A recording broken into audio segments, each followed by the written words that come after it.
Ekaro yin wow. The people of the book, the Torah people. Ekujometa. Ojo Isheboton, the Sabbath. It's been a while, and I praise the Most High OYOIWA of the Yorubas, the Igbos, the Anangos, the Negroes, the Eniagos for bringing us to yet a new Isheboton Sabbath. It just came to my mind that I should be coming often, even if it's short. It should be more, should frequent this space more and more for the work of our God, for the salvation of the people, our people, the Israelites. This will not be like a sermon, but just to speak. Is impromptu. That is, it's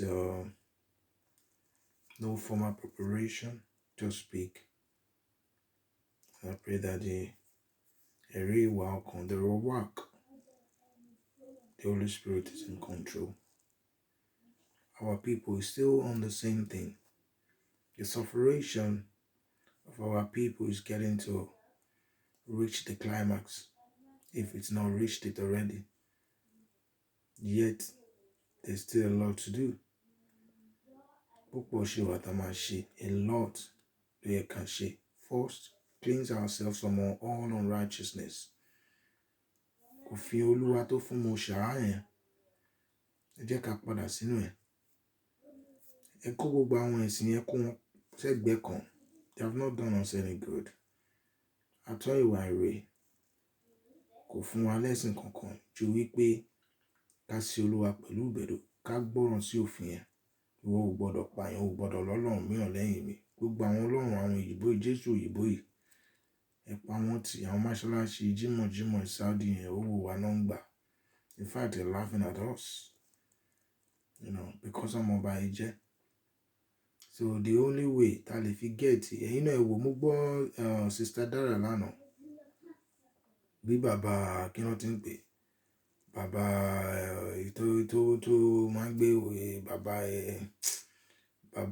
bàbá lẹ́kìtì.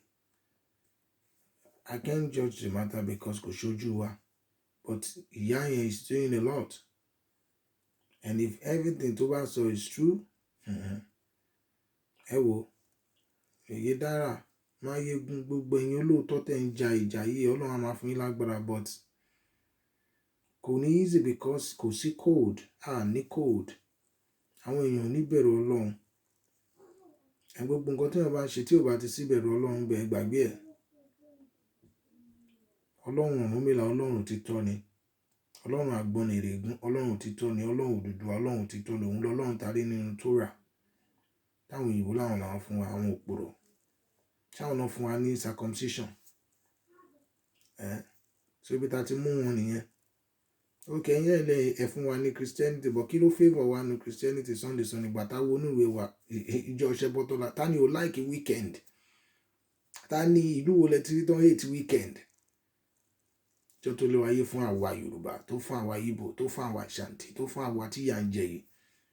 Bó ṣe ń ṣe lọ́run pé ká máa ṣe láyé kó lè ní connection. Ọ̀tọ̀ fi style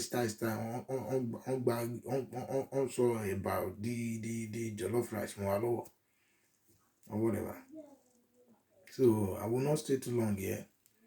Like I said, I will try, and the Most High will help me to come often and often, even if I like things to be formal, to prepare things, but I want to also run the race with our people, because this is not a fight just for the Yorubas. It's a fight for the liberation of all the Israelites, in fact, all the Negroes.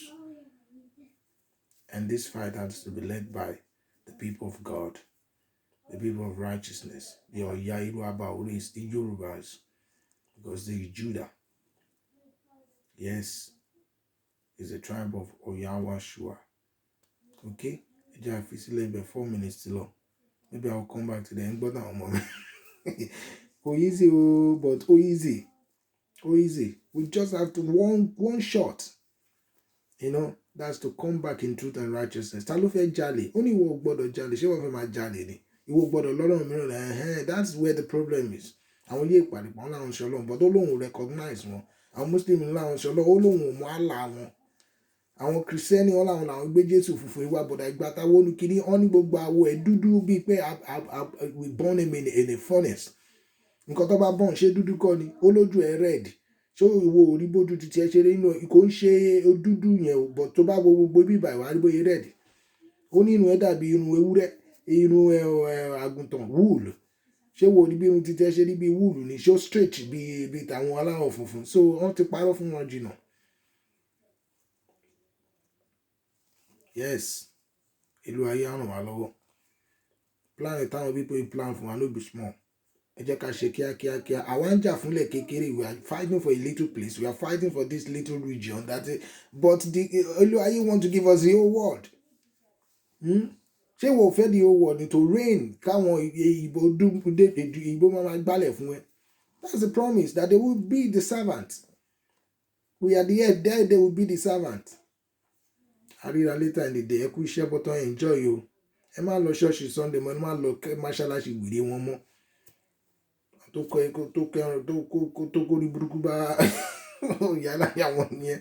You know, love each other, love your family, love the brotherhood. Don't do evil to anyone. OYOIWA gbé wa. Amen. Amen.